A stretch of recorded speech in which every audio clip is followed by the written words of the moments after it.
Alright there, YouTubers, Instagrammers. I'm going after my bed I just purchased for the toy hauler. It's got an Omaha standard grain hoist underneath it.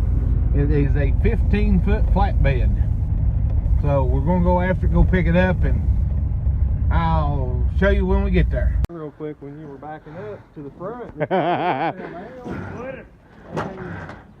Here's a loading the truck bed for the I was hoping that he got off of 71. it and it would bounce down. Yeah. You know what we're going to do now, though? Make another head track. Oh, we've had practice on his now. I've decided mine looks better than most factory ones that I've seen on the I believe road. it does. It does. That truck looks a lot better. Yeah. It looks like a different truck, that bed down there. Yeah. Them mirrors, they sure did help. Okay, hey, scoot that roller forward. You can actually see something out of those mirrors. I bet.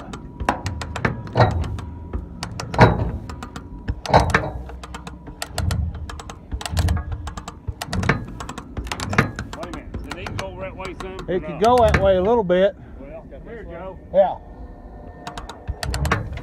I think we can slide it on them pipes pretty easy. Now, tell how many picks up this because it's about even with each side of the bed, is it? It's about right there. That's pretty close right there. You might keep walking over for road. This front one is too. Yeah.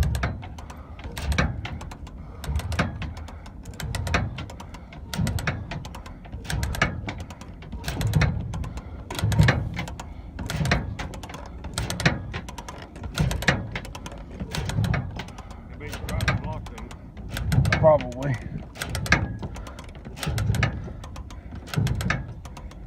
Hey, I can shove it over once we get it up there.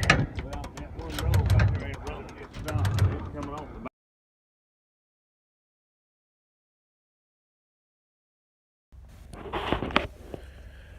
All right, there. This is a hoist and part of the frame off the truck that I bought this grain bed off of. That hoist is an Omaha standard hoist, scissor hoist that goes under a grain bed. You've seen the grain bed on the trailer earlier. I'll get another picture where we've unloaded it here. But here's the pivot point that was on the old International, and I'm going to cut that whole angle arm piece off and weld it on my truck with the hitch I'm putting on the back underneath. But there's that. There's one of the pins for a fort that comes in from the inside.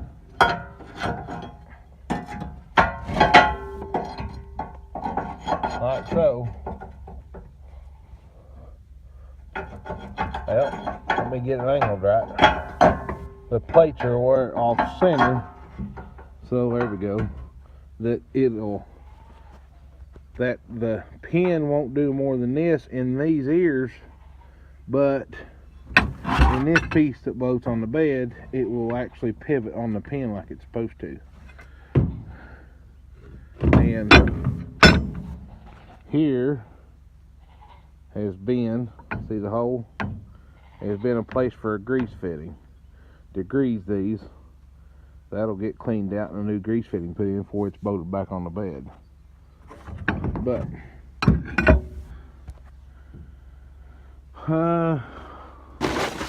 fire take off this blue piece up in there, and the reservoir tank is underneath this chain, and it's got the pump built in the tank.